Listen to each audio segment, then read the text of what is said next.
Damn it, did we just fall into a Trump trap? Newly revised data from the nonpartisan Congressional Budget Office estimates that the House Republican tax bill making its way through Congress would take health coverage away from millions of people over the next decade. The bill includes roughly $715 billion in cuts from Medicaid in the coming years. It would leave nearly 11 million Americans uninsured.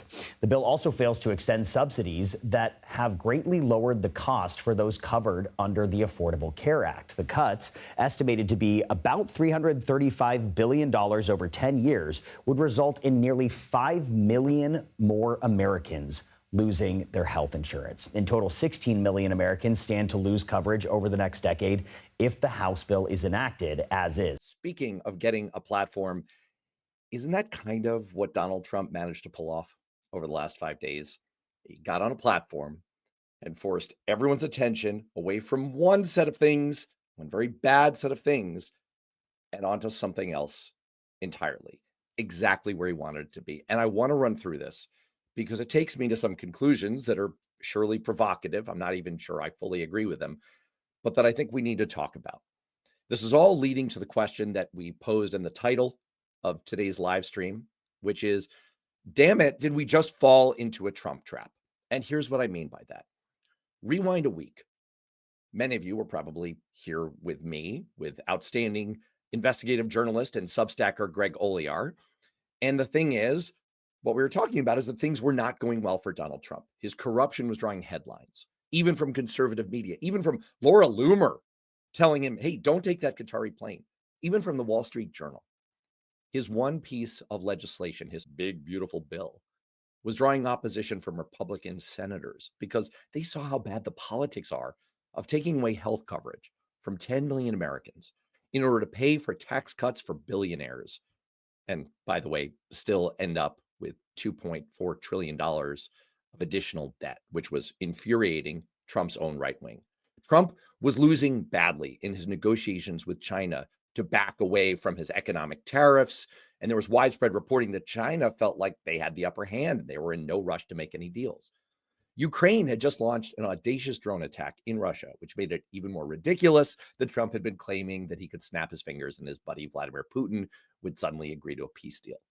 And then things went from bad to horrible.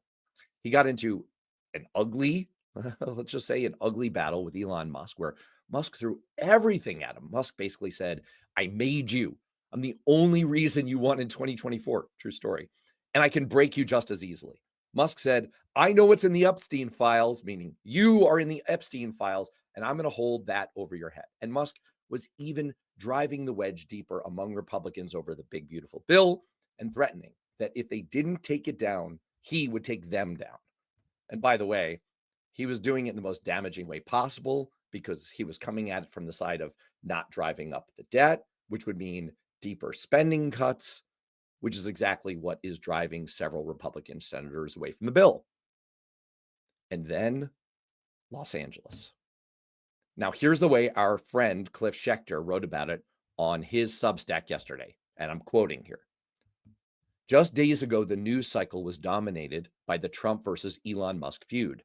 Budget, tariffs, Epstein files, accusations flying like shrapnel between two putrid humans with unearned egos and heads filled with more bullshit than the Dutton Ranch in Yellowstone. Way to go, Cliff. Then, bam, LA explodes into focus. Coincidence? Maybe, but let's not pretend Trump doesn't know how to hijack a narrative. Let's also remember, this is still Cliff, what else dominated the headlines? Vladimir Putin being absolutely outplayed and humiliated by the Churchillian Volodymyr Zelensky, who delivered drones and trucks, causing $7 billion in damage while destroying over 40 aircraft Putin used to bomb civilians. And Cliff, of course, had it exactly right. Politico headlined it kind of the same point. They said, Trump changes the subject. And they wrote that last week's news cycle, driven by Elon Musk's jaw-dropping X posts, was deeply uncomfortable for the White House. This week's focus on law and order and immigration in California feels very different indeed. Whatever your take, this is still Politico, whatever your take on Donald Trump's decision to send in the National Guard, plus, as of last night, 700 Marines to help quell anti-ICE protests in Los Angeles, The View from those closest to the president is clear. This is a huge political opportunity, they believe, and Trump has seized it with both hands. Quote, "We couldn't script this any better," one gleeful person close to the White House says. Democrats are again on the side of an 80-20 issue. It's the same thing that won Trump the election. Now, look, not everything about that last quote is exactly right. It is coming from the White House, so you have to delouse it. In fact, the most recent polling from CBS News shows that right now, Americans support Trump's program. This is their question wording. Don't get too hung up on it. Americans support Trump's program to deport illegal immigrants by a margin of 54% to 46%. And a plurality says that Trump's deportation program is making people in the US safer, with 42% saying that's not an 80-20 issue. But there's no denying the tail of the tape. Last week, Donald Trump was absolutely taking it on the chin on some of the worst issues for him. And this week, all of those issues are on the back burner, and the focus has turned to his one strongest issue. Now, I want to be clear. This was 100% a Trump operation from the beginning. Some excellent reporting on this from, of all places, the Wall Street Journal confirms that White House poltergeist Stephen Miller intentionally planned these highly provocative and, in some cases, patently illegal immigration raids and other actions. Their story shows, in their words, that after deportation fell short of President Trump's campaign promises, federal agents were summoned by Miller to a meeting in Washington and told to just go out there and arrest illegal aliens. The BBC, in partnership with CBS, picked up the story from there. In a separate report, they show that protests began on Friday only after it had emerged that ICE officers were carrying out raids in areas of the city with prominent Latino populations.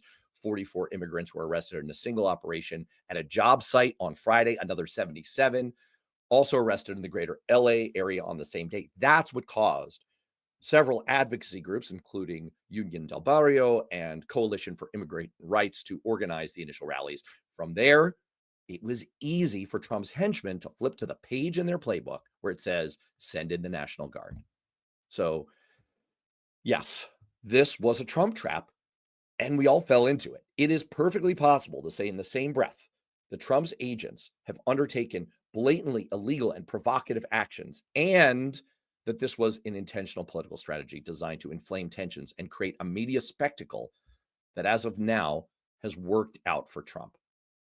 As former world chess champion and anti-Putin political leader Garry Kasparov wrote on his Substack this morning, based on his own bitter experience in Russia, you can have 1,000 nonviolent protesters, but if one car is set on fire, it's not a protest, it's a riot. And if we're being honest, the number of cars burned in California was a little more than one at this point.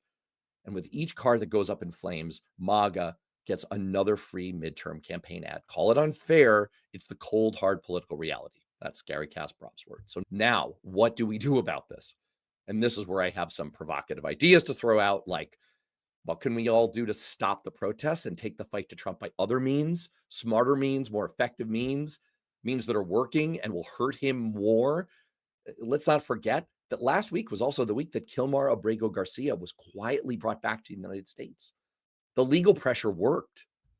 Despite the general popular support by a small margin for Trump's actions on immigration, a growing number of Americans were also telling pollsters that they were uncomfortable with his overreach.